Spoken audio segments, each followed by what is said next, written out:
Hello, YouTube. I don't do a lot of response videos, but I've seen a few people here and there responding lately to a couple of videos by Milo Stewart in which he complains that people are harassing him and that so-called roasting videos of his previous videos are causing said harassment. Now, most of the responses to Milo I have seen make reference to one particular video he did, in which he said some, shall we say, controversial things. In his most recent video, Milo says that this video in particular has been cherry-picked, and that people who have responded to it have missed the point. He even went so far as to change the title of that video to make it clear what his point was. Now, believe it or not, but I have yet to actually see this video in its entirety, and I don't recall watching any responses to it, really. So, I have decided to take a stab at doing a respectful response to this controversial video. And since I don't have a large audience, no one can accuse me of trying to send a troll army at him. And in case you're wondering, since this is a respectful response, I've decided to respect his pronouns, which are he and they, according to his profile. And I also assume him, his, you, and I are acceptable pronouns as well. So let's get started. Good morning, easily offended millennials. I hope you like my new background. I call this "My City is Experiencing Historic Flooding," and all of my valuables are on my bed in case my house floods, so I make do with what I can. Okay. Cute and canny, more than just one out of many. This video is going to include discussions about racism, and because I am white, none of these thoughts about racism in this video are my original thought. Why? I assume it's because you're using a particular definition of racism, specifically the one that describes racism as something that is institutional or can only be done by whatever race is in power against whatever race is not in power. Or maybe your definition is it's something only white people can do. I'm not really sure. You should probably define your terms. I accredit to most of the ideas that I have picked up from these two videos created by two very lovely black YouTubers. So go and check them out, please, because they're lovely and awesome, and why not? I may do that at some point. Although I've seen a video by the girl on the left already, and I have to say I wasn't impressed. All white people are racist, all men are misogynistic, all cisgender people are transphobic, all members of a majority are biased against the members of the minority or oppressed group. In fact, most people are racist, misogynistic, transphobic, ableist, etc. Okay, I can definitely see why a lot of people have been responding negatively to this video. At first glance, it seems like you're blatantly insulting the vast majority of people in the world. But, thanks to your renamed video, I know that you're talking about unconscious biases, so I'll let you get to your point before responding in more detail. I am racist, classist, ableist, and I probably contribute to many other systems of marginalization that I am not aware of. Well, good on you for not excluding yourself from those categories. If you're going to call everyone else those things, I have to respect you calling yourself those things too. Words like racist, misogynistic, and transphobic are not insults, nor are they stereotypes or generalizations. Oh, okay. Well, here's where we're going to have to disagree a little bit. See, words become insults when they are intended as such and interpreted as such. So the word fat is only an insult if the person saying it means it as an insult or the person being called fat considers it an insult. And if you want to talk about how words are defined, you have to talk about usage.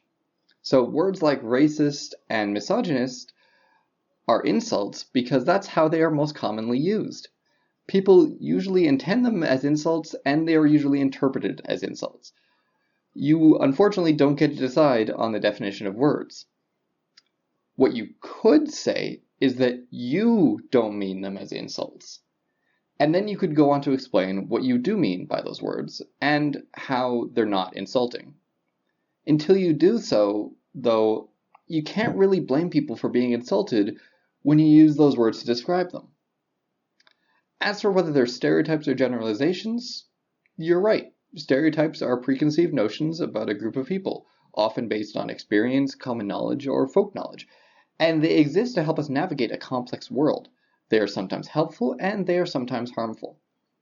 Generalizations, on the other hand, are what you did earlier in the video, where you take a description that fits some members of a group and you ascribe it to all or most members of the group. Rather, they are facts about the way we are socialized in a Western society, and in most other societies. Okay, so it's pretty clear that you're talking about racism, misogyny, and transphobia not as overt actions, but rather as subconscious beliefs we learn through socialization. It would help, though, if you made that clear from the start. I talk mostly about Western societies because that is what I have the most experience with. Saying that we're all raised to believe that gender is defined by anatomy and chromosomes is not a stereotype. It's a fact about how we are raised. No, that's not a stereotype, you're correct, but it is a generalization. I can't say for sure, but I doubt that every single person in Western society is raised to believe that. In any case, though, it describes the vast majority of people most likely, so carry on. Even if you have liberal parents or teachers who teach you about gender identity, you still come into contact with the idea of biological gender through the media or through interactions with other people. Fair enough. Even if you are raised by open-minded people, you will still be psychologically affected by living in a society built on imperialism, which, by the way, created cisnormativity and heteronormativity. You use a lot of terminology here, and I can't be sure if your definitions match what mine are. For the record, I'm defining heteronormativity and cisnormativity as the ideas that heterosexuality and being cisgender, respectively, are normal and natural and anything else is not. What I'm going to need from you is some kind of proof that these concepts didn't exist before imperialism.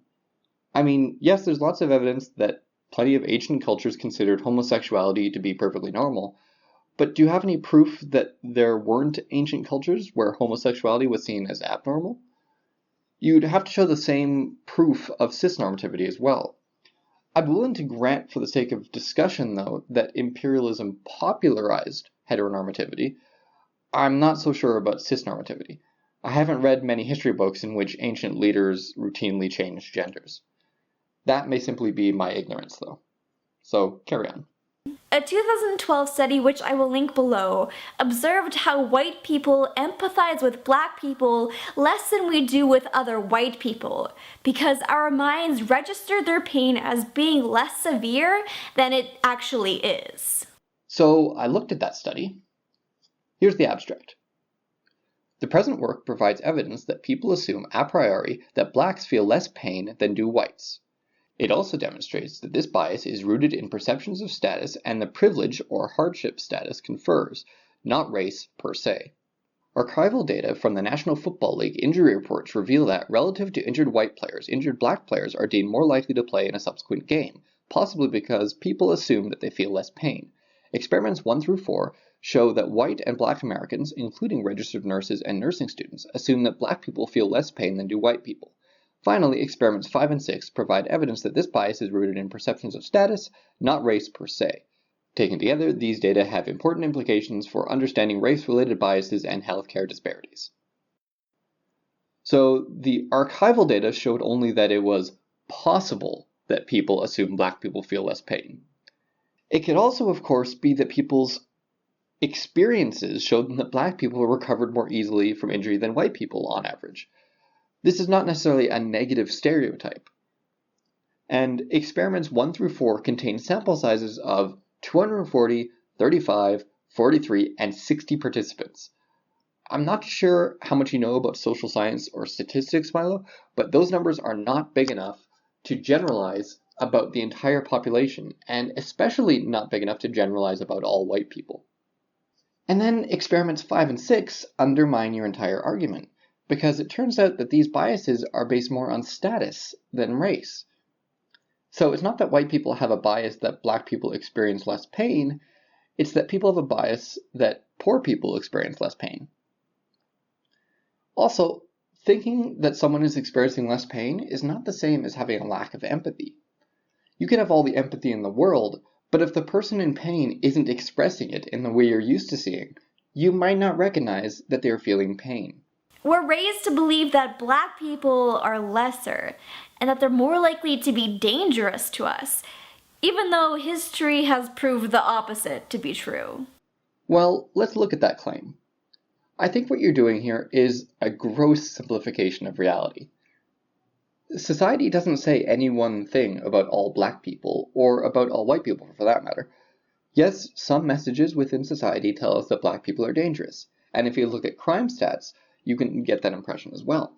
But society also sends positive messages about black people and negative messages about white people. What messages you receive most will depend on numerous factors, so it's simply not the case that all white people are receiving any one message about all black people. We're raised to believe that gender is based on biology, and that features that are typically associated with one sex are repulsive or shocking on the other binary gender, especially when it comes to transgender women. I would agree with the first claim, as I think it's nearly universal in Western society that gender is directly tied to biology, as I'm sure you've been told repeatedly in responses to this video and others. As for your other claim, I don't think that's universal at all. In my experience, people's reaction to seeing something like a man wearing a dress range across the spectrum of reactions. Yes, some people are repulsed, but that's not a universal reaction and not how everyone is raised to react. Beauty standards affect everyone's psychology, and cisnormative beauty standards are no exception. That's absolutely true. But beauty standards are certainly not a universal thing. Even among heterosexual men raised in the same household, you're likely going to find different standards of beauty when it comes to the opposite sex.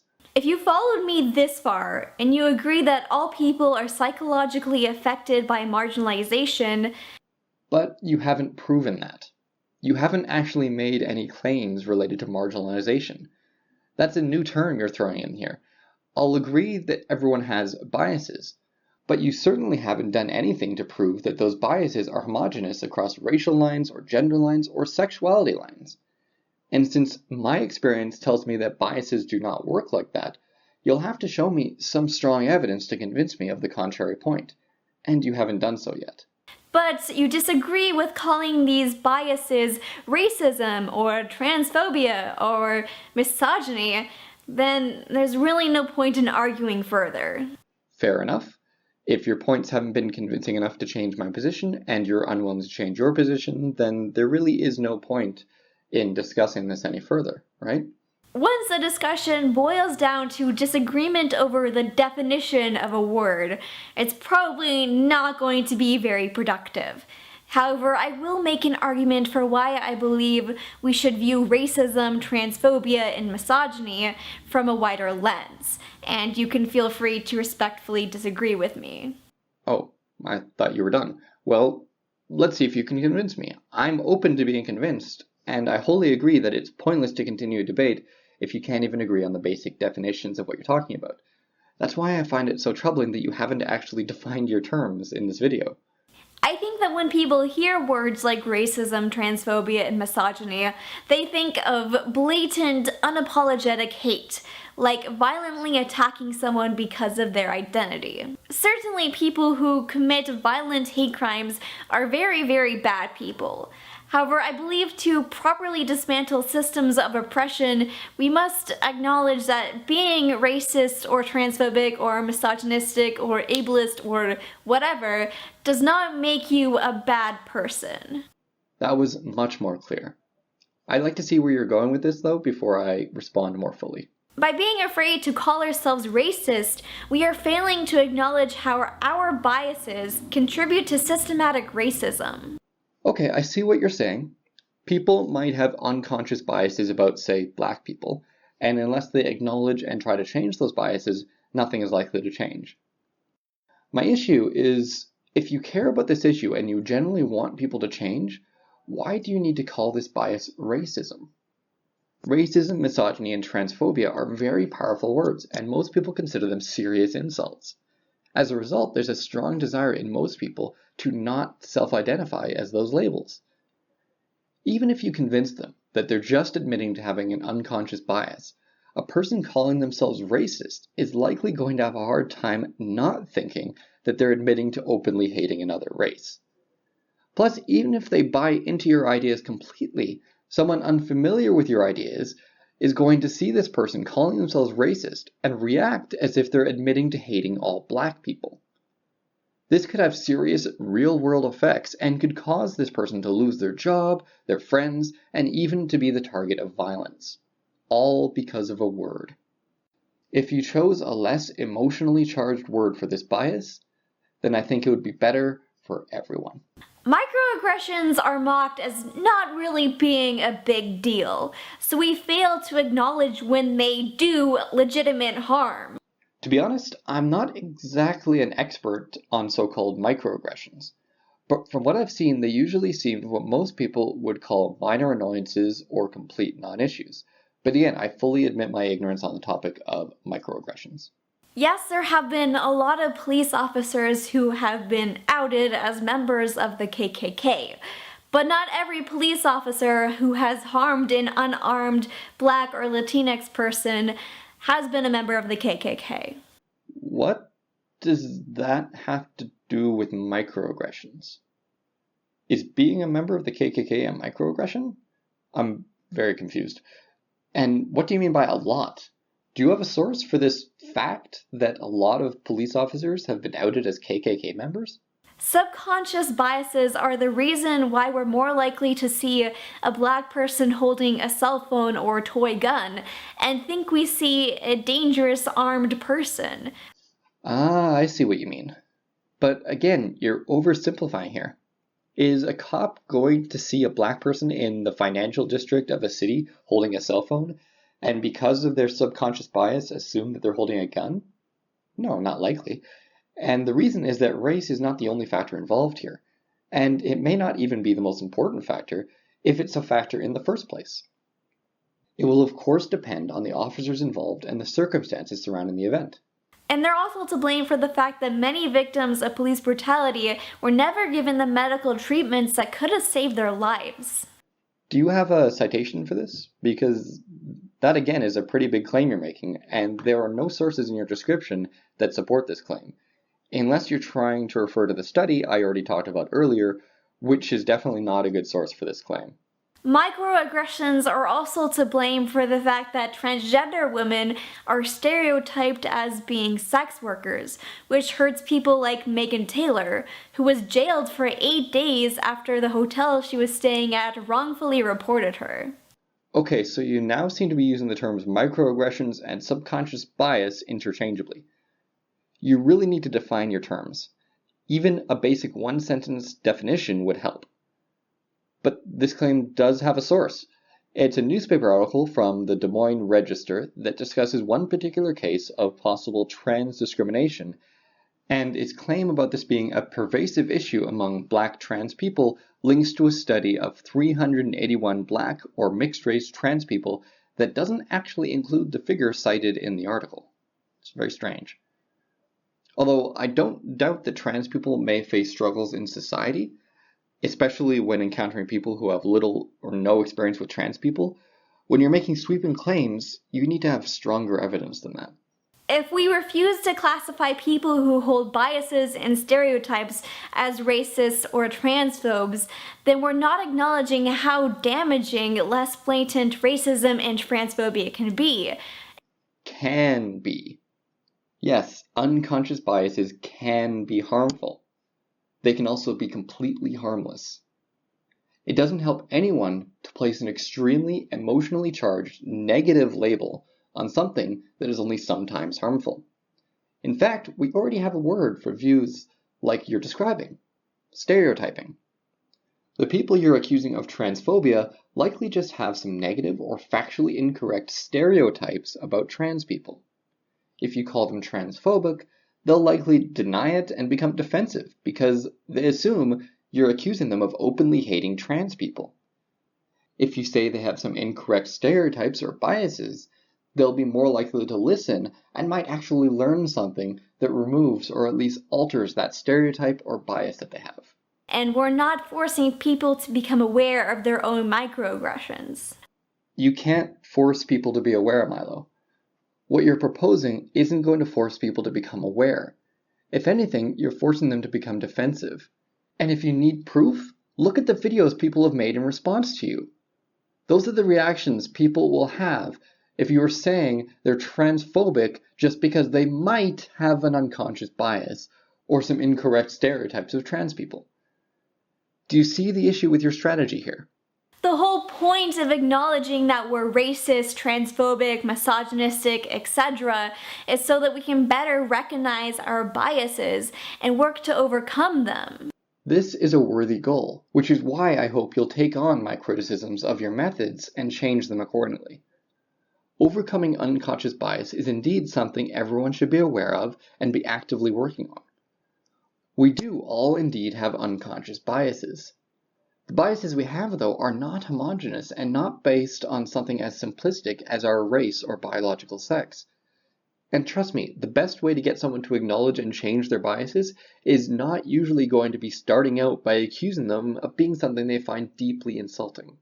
So those are my thoughts. I don't normally speak on issues that I feel like Black people can much more eloquently and originally speak on, but I had a lot of people coming to my channel wanting to know why I said all white people are racist. So this is why. Please go check out some other channels that I have linked in the description and in the information bar thing. I think it's over here. It's over here. That thing right there. Like, click it because wow.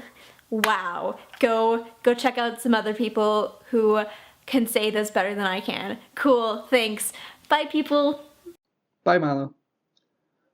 Okay, well, to anyone else watching, I have to say I'm a bit surprised. Milo doesn't seem to me like a horrible person, like he's being painted, and probably doesn't deserve all the hate he gets. He does come off as rather condescending, and that may explain some of it, but I think it's clear he didn't intend to be insulting. He seems to be a victim of his own absolutely horrible strategy for overcoming unconscious biases, and has some rather wacky ideas about the homogeneity of races, genders, and sexual orientations. But those wacky ideas are actually pretty common among social justice types, so it's really nothing to write home about. So I hope you enjoyed this different take on a video you've probably seen mocked before. Until next time, I'm Positive Improvement, and I wish you all the best.